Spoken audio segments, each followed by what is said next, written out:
Hola a todos, bienvenidos a un nuevo podcast de Better Vida, un espacio para compartir conocimiento adquirido, viviendo, estudiando, trabajando y emprendiendo fuera de nuestro país de origen. Les hablan Edwin Calvache y Paula Restrepo, esposos, padres y compañeros de proyectos. El día de hoy les vamos a hablar sobre los 8 mitos y verdades de los profesionales inmigrantes aquí en los Estados Unidos. Bueno, entonces el primer mito, no se puede ejercer tu profesión en los Estados Unidos. Bueno, ese definitivamente es un mito. Claro que sí, se puede ejercer la profesión que uno tiene en los Estados Unidos. Depende de las profesiones, no todas las carreras, digamos, facilitan un camino directo a llegar a trabajar en los Estados Unidos. Hay algunas carreras que requieren una cosa que se llama relicenciamiento, que es toca volver a estudiar, presentar algunos exámenes, sacar algunas licencias. Pero yo pensaría, podría afirmar que la mayoría de carreras se pueden ejercer nuevamente acá en los Estados Unidos sin tener que recorrer nuevamente el camino o tener que volver a estudiar. Bueno, pues muy bien, te cuento que hace algunos días, yo creo que yo lo compartí contigo, y es que una persona me contactó por Facebook y me estaba preguntando que dónde podía ella tener todos los pasos que se necesitaban para revalidar su carrera. Y yo le dije, no, espérate un momento, déjame, yo te hago algunas preguntas para ver si verdaderamente necesitas hacer la revalidación. Entonces, esto toca pues el siguiente punto que yo tenía aquí y es el siguiente mito. Todos los títulos verdaderamente se tienen que titular, por decirlo así, Revalidar. o Ujú. revalidar aquí en los Estados Unidos. No, hay carreras específicas que definitivamente requieren un relicenciamiento. Un ejemplo muy concreto son las carreras en el área de la salud. Una persona que haya sido microbiólogo, fisioterapeuta, terapista respiratoria, doctor, dentista, definitivamente una vez llega a los Estados Unidos tiene que pasar unos exámenes y sacar unas licencias. Frente a eso no hay discusión, no se puede hacer de otra manera, pero definitivamente es información que se consigue dependiendo del estado. En cada estado las licencias son diferentes. Entonces, digamos que si estás en el área de la salud, de pronto sí necesitas averiguar un poco más. Si estás, digamos, por ejemplo, si eres abogado y quieres litigar en corte, definitivamente necesitas sacar una licencia.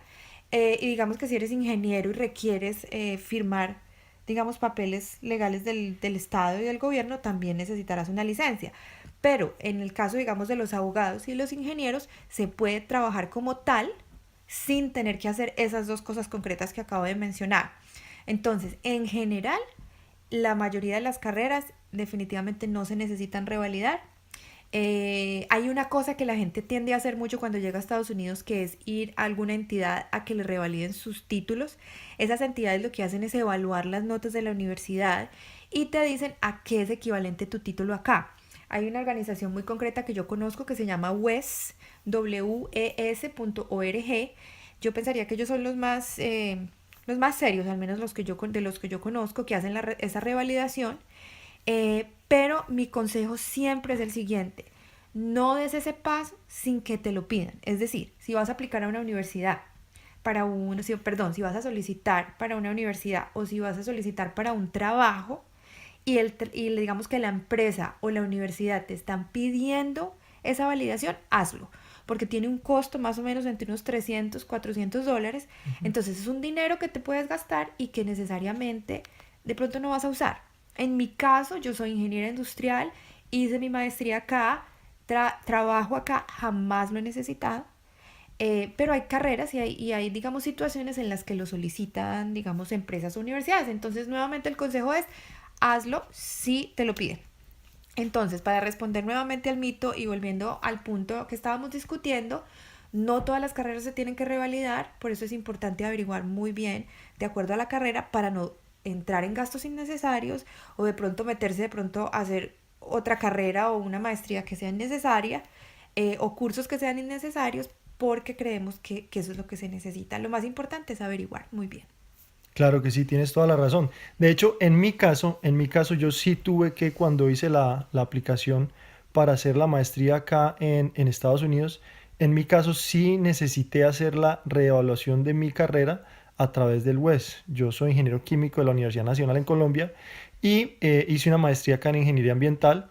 Y cuando hice el proceso de aplicación, verdaderamente me pidieron esa validación, entonces tuve que ir a esta entidad, el WES, y hacer que todas mis materias fueran reevaluadas para determinar si mi carrera era competente aquí en los Estados Unidos.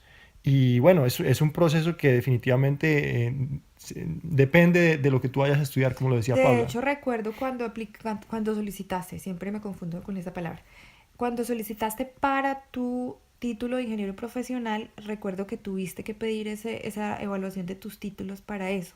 Sí, sí, también. Entonces, bueno, ese es un ejemplo concreto en el que se puede aplicar y en el que de pronto sí se necesita hacer la revalidación con entidades como esta. Sí, Hay entidades similares a WES, no tienen que todo el mundo irse con WES. Lo que sé de WES es que es una organización sin ánimo de lucro. Conozco a la gente que trabaja allí, entonces me da un poco de confianza, pero sé que hay otras organizaciones en otros estados que funcionan muy parecido. claro que sí. Bueno, Bueno, el siguiente mito, necesito hablar inglés para ejercer mi profesión aquí en los Estados Unidos. ¡Ja! ¡Qué buen mito este! yo pensaría que esa sí definitivamente es una verdad, más que un mito. Se necesita hablar inglés, pensar que podemos trabajar con el idioma que tenemos porque vamos a trabajar en un mercado latino. Hombre, es posible. Yo no voy a decir que no suceda, que no haya casos así, pero yo sinceramente sí, mi mejor consejo para la gente es aprende inglés. El inglés es un idioma muy agradecido, es un idioma, es el idioma del país en el que vivimos. Todas las entrevistas de trabajo en las que usted vaya a, digamos, a ser evaluado para un trabajo van a ser en inglés. Si usted va a solicitar por internet para un trabajo, es en inglés. Definitivamente el inglés es completamente importante y no lo podemos dejar a un lado. Y a veces yo siento que nos pasa un poco, creo que también podría decir que soy víctima de eso, cuando uno empieza a aprender inglés, llega a un punto en el que uno se siente cómodo y como que para. Y pienso que el inglés tiene que ser un aprendizaje permanente en el De que, acuerdo. y mejorarlo siempre y tratar de hablarlo muy bien y yo lo pienso lo mismo con el español. Por eso de pronto he dicho mucho de la palabra solicitar, porque sé que la palabra aplicar es una como una traducción que usamos en Sí, español del correcto. inglés. Pero definitivamente el tema del inglés es fundamental. No hay discusión, no hay un punto gris, creo que es blanco o es negro, y en el caso del inglés es hay que aprender inglés y ya. Sí, yo recuerdo específicamente cuando yo llegué a este país y no hablaba nada de inglés, yo pienso que una de las cosas que metí en mi cabeza inmediatamente cuando pisé territorio de los Estados Unidos fue que tenía que aprender inglés para poder abrir más puertas. Y yo creo que ha sido una cosa fundamental para mí, me ha servido muchísimo. Luego vino Paula y lo primero que le dije a ella era que tenía que antes de enfocarse en cualquier otra cosa, tenía que enfocarse en su inglés y yo creo que ha sido una de las mejores cosas que hemos hecho. Yo pienso que es una inversión y los resultados se ven en todo sentido cuando tú haces esa inversión. Completamente de acuerdo. Así que en ese punto creo que no hay nada más que agregar. Seguimos con el siguiente mito, si quieres tú Dale. compártelo. Bueno, un resumen en inglés es suficiente para conseguir trabajo. Definitivamente sí es un mito, ¿cierto? Se necesita un resumen en inglés, obviamente, si vas a aplicar, si vas a, perdón, a solicitar un trabajo. Eh, pero no es tan sencillo como traducir el resumen que trae uno de Colombia, la hoja de vida La que hoja se de trae vida. de Colombia, de nuestros países.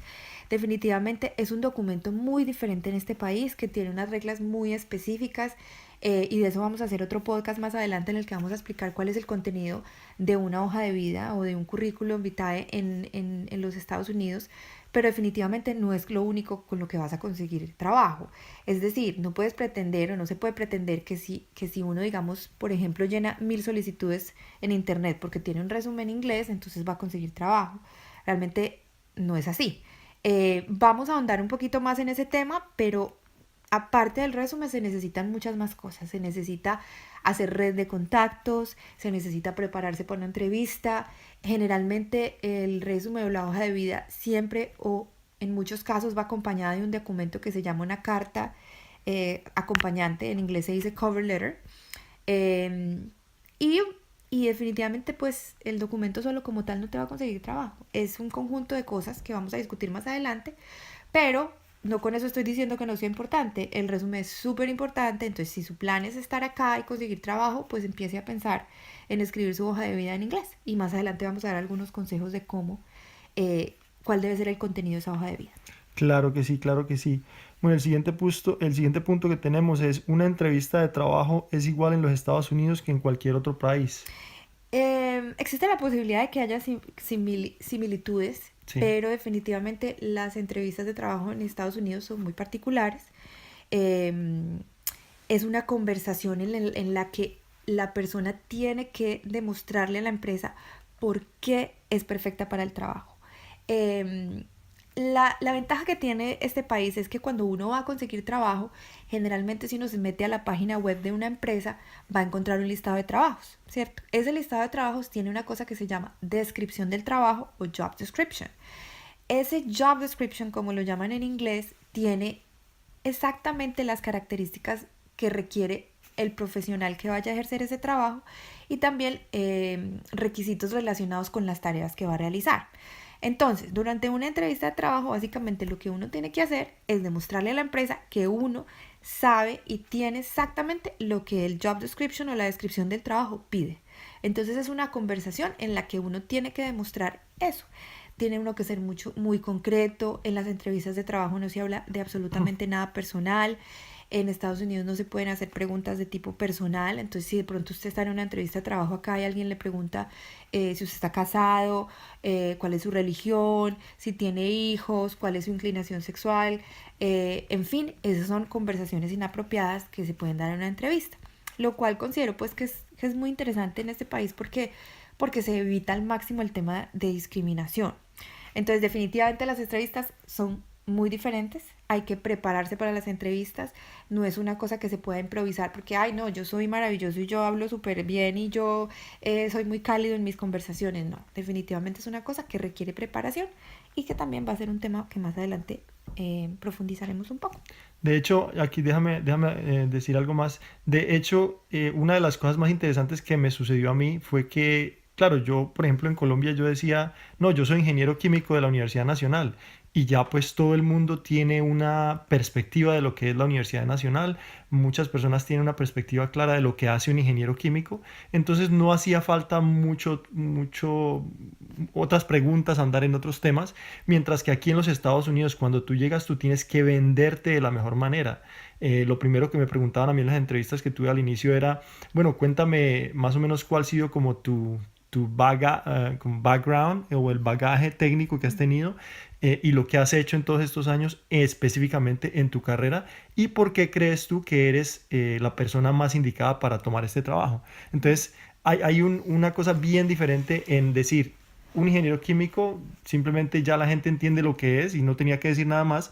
Acá yo tenía que venderme realmente y vender mis actitudes y mi experiencia específica en determinado trabajo. Sí, es como Sí, mercadearse sí. uno bien. ¿Y qué pasa? Pues resulta que la persona que te está entrevistando no tiene ni idea cuál es la universidad en la que estudiaste y no tiene ni idea tampoco de las empresas en las que trabajaste. Y esas empresas pudieron ser empresas número uno en tu país o universidades número uno en tu país. Ujú. Entonces es importante también un poquito, por ejemplo, yo recomiendo en la hoja de vida dar información de eso. Es decir, cuando se dice yo estudié, por ejemplo, en esta universidad y si tú sabes que tu universidad era una de las tres primeras de tu país, pues dilo en el resumen. En la hoja de vida es el momento de mencionarlo. Ujú. O si trabajaste, por ejemplo, en una empresa que era el equivalente a una por ejemplo, embotelladora de gaseosa acá, pues hombre, también se pone la información en el resumen y uno ayuda un poquito a la persona que lo está entrevistando a que dimensione el tipo de profesional que uno era en su país. Entonces eso me parece que es súper importante. Vamos con uno de el Bueno, penúltimo. otro siguiente, el siguiente tenemos es tener experiencia en muchas áreas es un plus. Sí, eso pienso que sucede mucho en nuestros países, que somos, hay una palabra que yo la describo que me parece la mejor que describe esto, es que somos toderos, podemos con todo, hacemos de todo. Entonces en una entrevista de trabajo, por lo menos en Colombia, mira, tú sabes hacer contabilidad, sí, claro, yo sé. Tú sabes hacer, has trabajado en control de calidad, sí, claro, también. Has trabajado en producción, sí, sí, sí. O has hecho, no sé, análisis de laboratorio, pues no, pero me le mido, yo lo hago, ¿cierto? Entonces somos muy toderos, lo cual es bueno, en nuestros países funciona, pero en Estados Unidos es importante enfocarse en una sola cosa. La gente generalmente trata de preguntarte sobre todo en el momento de una entrevista qué sabes de un tema concreto. Entonces, si tú de pronto se ve que picas en muchos temas y que sabes de muchas cosas, no es tan bien visto acá, ¿cierto? Sabemos que al momento que consigues tu trabajo, el hecho de que seas recursivo y todero no es para nada malo, va a ser bueno, te va a ayudar seguramente a crecer en tu carrera, pero al momento de conseguir trabajo, demostrar ese soy muy todero, no es como lo más recomendable. No sé si tengas algo que decir. Sí, tienes toda la razón. A mí me ha pasado que me enfoco básicamente en lo que quiero decir y en el tema específico que debo tratar dentro de la entrevista. Y lógicamente que tengo que resaltar que una de las cosas que me ha caracterizado en mis trabajos para salir adelante es el hecho de tener esa visión abierta a otros temas que he tratado o a otra experiencia que he tenido, y todo ese conjunto de cosas que he hecho pues sí me sirven en determinado momento, pero en el momento de la entrevista yo pienso que no es el momento más adecuado para traerlo a colación. Sí, exacto. En el momento, sobre todo también cuando estamos mandando el resumen para una solicitud de trabajo, tampoco es bueno que en el resumen se vea que somos como tanto eros. Pasemos entonces al último mito. Y el último punto que tenemos para hoy es: el único camino es trabajar para una empresa. Exacto. Creemos que no necesariamente el único camino sea solicitar un trabajo. La verdad es que nosotros hemos sido emprendedores, creemos que generar empresa creo que es uno de los caminos más interesantes porque uno puede ser independiente con su tiempo, con sus finanzas. Definitivamente el único camino no es trabajar para alguien más. Un camino muy interesante es tener su propio negocio, pero eso depende mucho de las personas, ¿cierto? Pienso que hay personalidades que sirven o que se acomodan perfectamente al emprendimiento, gente que tiene que son menos de pronto tolerantes al riesgo, o gente que es más tolerante al riesgo, y aquella persona que es más tolerante al riesgo pienso que se le debe medir a un tema de empresa, si le gusta, ¿cierto? Entonces creemos que es un camino interesante, que en este país el único camino no es solamente conseguir trabajo en una empresa, sino también hacer empresa. Y hay muchas oportunidades, hay muchas organizaciones que prestan dineros, hay bancos que les interesa el tema, está el SBA, que es la entidad, el Small Business Administration, que es como la entidad del gobierno que ayuda a la pequeña empresa, aunque pequeña aquí pues es muy amplio el tema porque son empresas que pueden hacer desde $1,000 hasta 15 millones de dólares o más. Em, entonces creo que hay muchísimas ayudas y es un camino interesante por recorrer. Nosotros lo hemos recorrido, hemos fracasado, hemos Ujú. aprendido pero no porque hayamos fracasado pensamos que es una opción que no se deba considerar. No, Creemos que por el contrario. yo de hecho considero que una de las cosas que nos ha llevado a tener éxito en las cosas que hacemos han sido de pronto los momentos en los que hemos fracasado o no hemos contado con la mejor suerte en cuanto a los negocios que hemos emprendido. Pero definitivamente Paula lo decía claramente, es un proceso distinto, no es para todo el mundo, no todo el mundo tiene la capacidad y el deseo de tomarse riesgos. Ujú. Y también depende mucho de la zona el nivel de confort que tú tengas para tomarte esos riesgos o para hacer otro tipo de cosas distintas. No tiene nada malo ser empleado, pero de todas maneras no es el único camino. Ahora, si hablamos desde la parte de manejo de impuestos y quiénes son las personas que más, digamos, les quita dinero el Estado, pues básicamente es a los empleados. Entonces, hay otros caminos con los cuales tú también puedes desempeñarte y desenvolverte, básicamente siendo emprendedor. Emprendedor. Bueno, hasta aquí. Yo creo que hay muchos más mitos y podemos seguir pues hablando indefinidamente porque hay muchas cosas interesantes por discutir acá, pero queremos agradecerles. Este es, es en definitiva como el primer encuentro que tenemos. Nos encantaría que nos dieran un poquito de retroalimentación, que nos dijeran cómo les parece, qué temas les gustaría que tratáramos. Creo que en el próximo capítulo de este podcast podemos hablar un poquito de los temas que tenemos pensados y de pronto así nos pueden dar un poquito de feedback y decirnos y de qué puede ser, digamos, lo que más les interese. Síganos porfa en Instagram, pueden encontrarnos por Ver el Vida en Instagram y en Facebook. Y pues bueno, nada, es muy interesante hacerlo y queremos seguirlo haciendo de la mejor manera y ayudarlos muchísimo. Bueno, pues muchísimas gracias también y definitivamente lo último que quiero decir es que siempre hay una better vida. Así que nos vemos en el próximo capítulo.